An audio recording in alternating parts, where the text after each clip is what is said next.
Muito estimado Padre Osias Xavier, nosso amado pároco, estimadas irmãs no Instituto da Misericórdia Divina, da Infinita Misericórdia de Deus, querido povo de Deus, noveneiros deste quarto dia da novena de Santo Expedito, nesta igreja a ele dedicada, uma igreja em construção.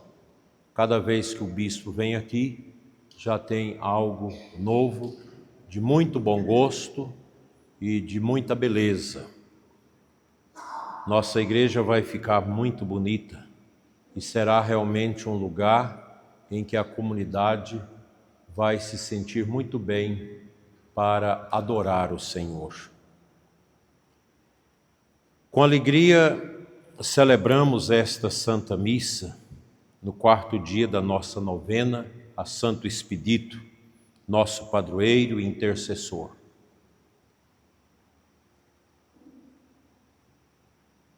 Quero trazer aqui, presente no altar, todos os sentimentos e os pedidos nossos, também dos visitantes e de todos aqui presentes, de todos aqueles que trazem no coração pedidos, lágrimas, gratidão e esperança. Celebramos no tempo pascal a grande verdade. Cristo venceu a morte, abriu-nos as portas da vida nova, e continua agindo em sua igreja. Por isso, esta é a noite da fé, de coragem e de renovação espiritual dentro da nossa novena solene. A primeira leitura dos Atos dos Apóstolos apresenta Pedro e João perseguidos por anunciarem Jesus. Depois de serem ameaçados, eles voltam para a comunidade e não se entregam ao medo. Reúnem-se em oração. Que lição para todos nós. Quando surgem problemas familiares, crises econômicas, enfermidades, perseguições ou desânimo, a primeira reação do cristão não pode ser o desespero.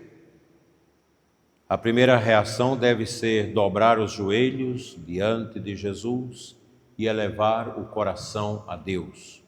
Com certeza, todos nós aqui já passamos por momentos de dificuldade na nossa vida, eu que o diga, e nós às vezes nos encontramos numa situação que sobra nós e Deus.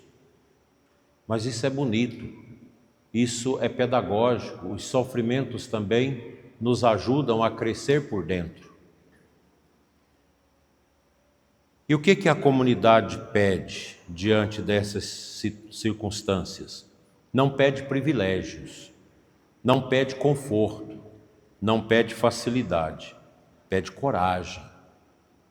Concedei aos teus servos anunciar corajosamente a palavra.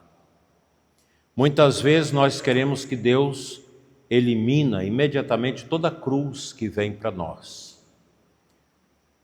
Isso vale para o bispo, os padres, para as freiras, para todos nós. Mas frequentemente o Senhor prefere nos fortalecer por dentro, para que atravessemos as lutas com dignidade, fé e perseverança. Hoje à tarde eu celebrei na PAI, olhando aqueles meninos, aqueles jovens deformados pela deficiência, suas mães, seus pais, seus parentes ali, né? E a gente pode vislumbrar quantas lutas, quantos momentos difíceis que só Deus pode realmente conceder um sentido.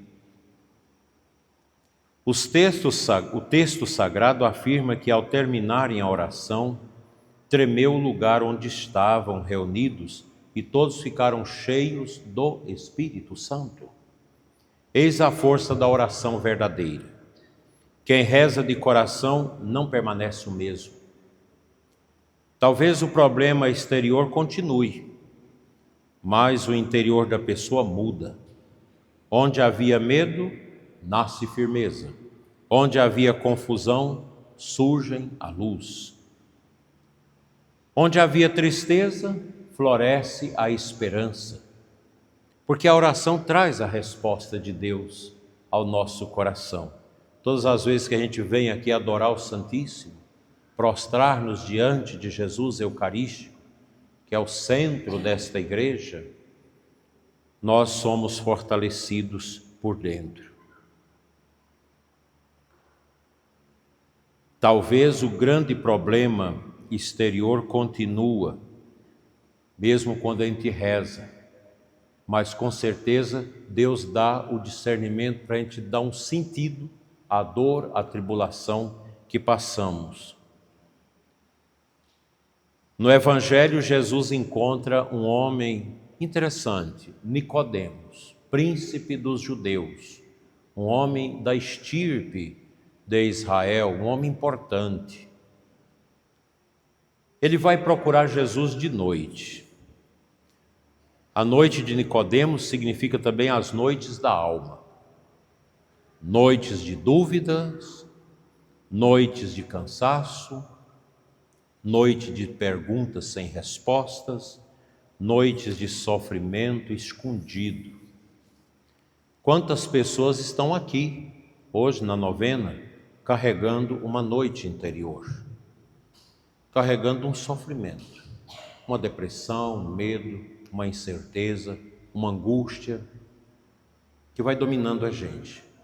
E Nicodemos nos ensina o caminho certo. Ele era angustiado, ele tinha muitas dúvidas. Ele foi ter com Jesus de noite. Ele vai ali e recebe a resposta. Jesus então lhe diz: é preciso nascer do alto, nascer da água e do Espírito. O Senhor fala do novo nascimento, da vida nova que começa onde? No nosso batismo. E continua pela ação do Espírito Santo na nossa vida até a morte. Não basta apenas existir biologicamente. Eu escutava uma aula de história numa faculdade aqui do Brasil, federal, e o professor exatamente dizia: Deus não existe, existe a ciência. Isso é bobagem. E inculcava isso na cabeça dos jovens. Coitado daqueles jovens que estão ali pensando que aquele professor é um mestre, mas ele é um mestre da suspeita, porque ele não crê em Deus. E um jovem levanta e faz um questionamento, e aí a aula vira o tumulto, porque os comunistas, as pessoas marxistas que odeiam a Deus, elas não aceitam ninguém que contrasta suas ideias. Por isso não adianta discutir com essa gente. O professor Olavo de Carvalho dizia muito claro isso. Não adianta discutir com essa gente, porque é uma gente obtusa, bota na cabeça que só a ciência é Deus, sendo que a ciência vem de Deus. Que tristeza! A pessoa não é só bios, não é só vida, ela é também espírito. Nós precisamos viver também espiritualmente. Há pessoas vivas por fora, como aquele professor, e apagadas por dentro. Cristo veio reacender em nós a chama da graça.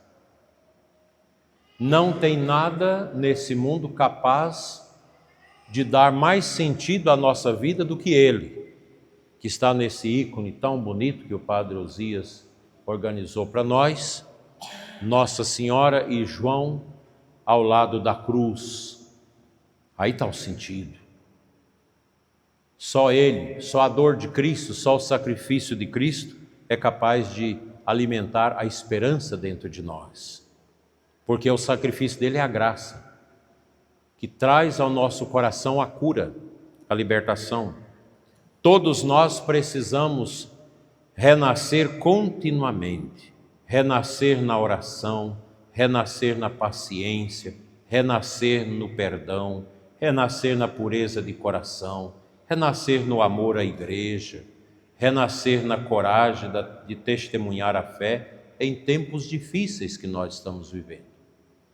O Senhor está aqui no Santíssimo Sacramento do altar, na hóstia consagrada, onde está a sua presença em corpo, alma e divindade, para todos os fiéis virem adorá-lo, entregar suas dores, suas angústias a Ele.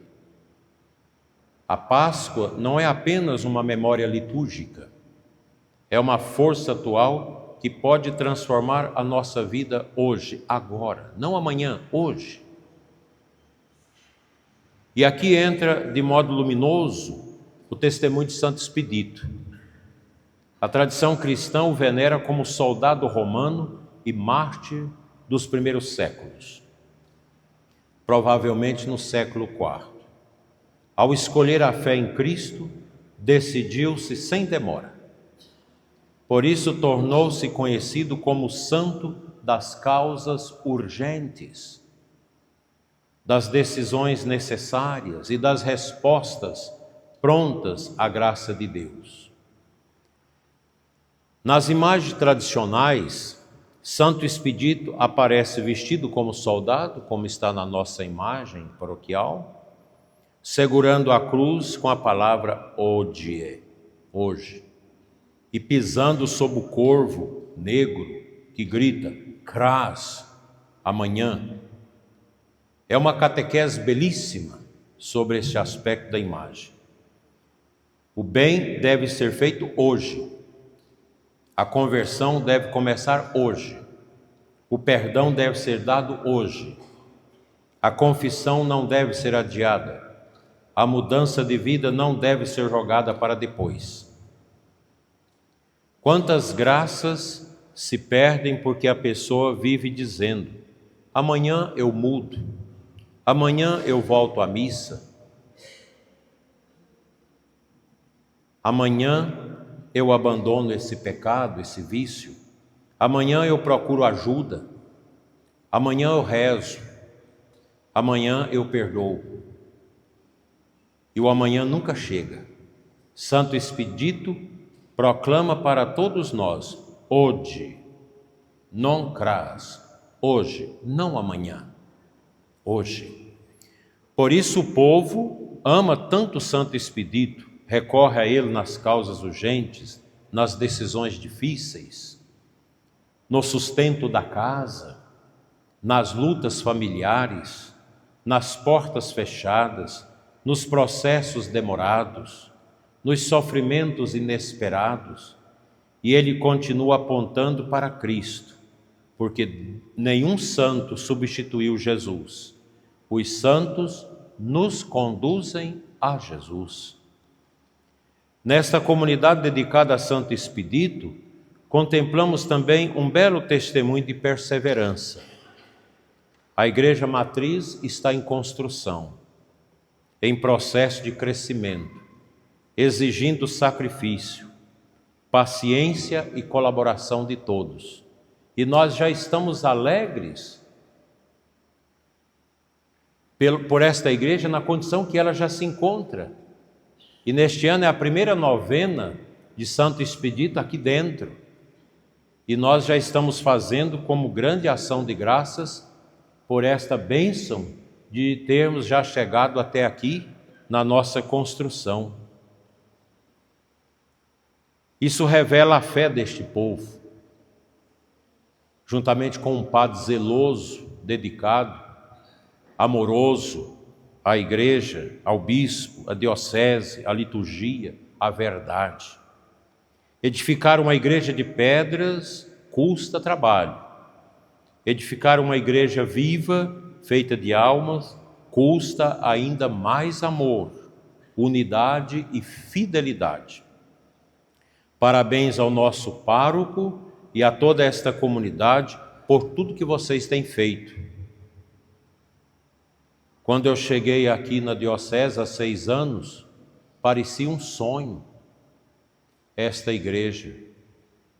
A gente não tinha noção de que a comunidade ia conseguir levantar esse templo. mas o que a gente pensa nem sempre é o que Deus pensa. E nós estamos aqui para louvá-lo por isso, né?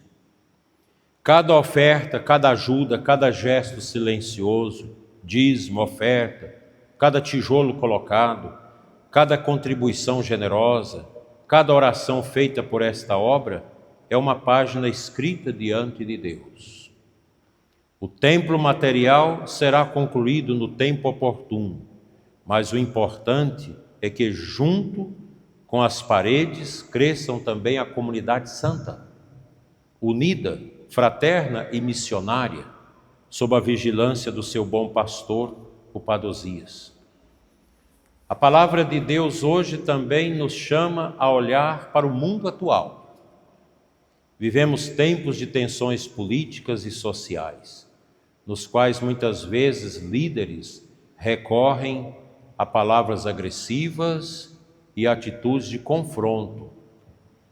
Recentemente, o presidente dos Estados Unidos, Donald Trump, dirigiu críticas negativas ao Santo Padre, o Papa Leão XIV.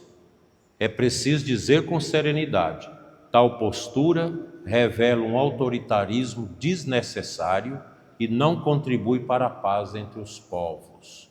Nenhum mandatário neste mundo pode se sentir dono da verdade e dono do mundo. É preciso pontuar as coisas. O Papa não exerce uma liderança partidária, mas uma missão espiritual e moral. Quando o Santo Padre fala de paz, dignidade humana, diálogo e justiça, não está sendo fraco, como diz o presidente Trump. Está sendo fiel ao Evangelho. A verdadeira autoridade não humilha, mas ela serve.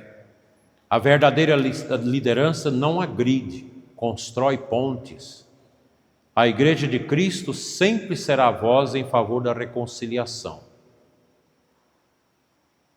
Essa crítica ao Santo Padre, longe de diminuir a sua dignidade e a dignidade da Igreja, a eleva.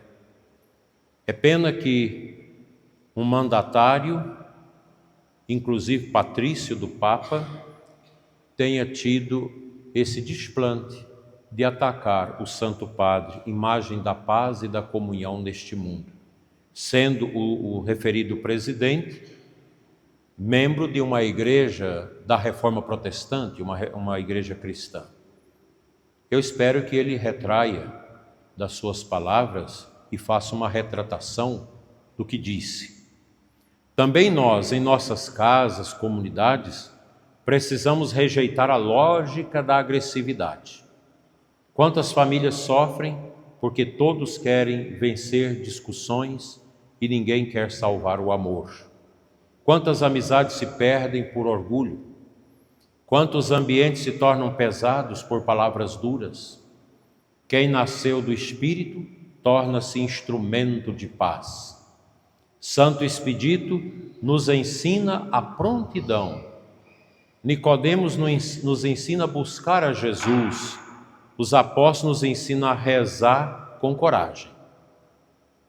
Se unirmos essas três lições, a busca de Jesus, a prontidão de Santo Expedito e a coragem dos apóstolos, nossa vida muda. Buscar Jesus, rezar sem medo e responder hoje à graça de Deus. Peçamos nesta noite, Santo Expedito, alcançai-nos pressa para o bem, firmeza nas tribulações, decisão na conversão, esperança nas causas urgentes e fidelidade à Igreja. Abençoai esta comunidade, o nosso pároco, os benfeitores, os trabalhadores desta obra e todas as famílias aqui representadas. E que sob o olhar materno da Virgem Maria, Rainha dos Santos, a Senhora das Graças, caminhemos sempre para Cristo, Rei do Universo e Senhor da História. Por intercessão de Santo Expedito, aprendamos a dizer todos os dias: hoje eu pertenço a Deus, hoje eu recomeço, hoje eu confio, hoje eu amo, assim seja. Amém.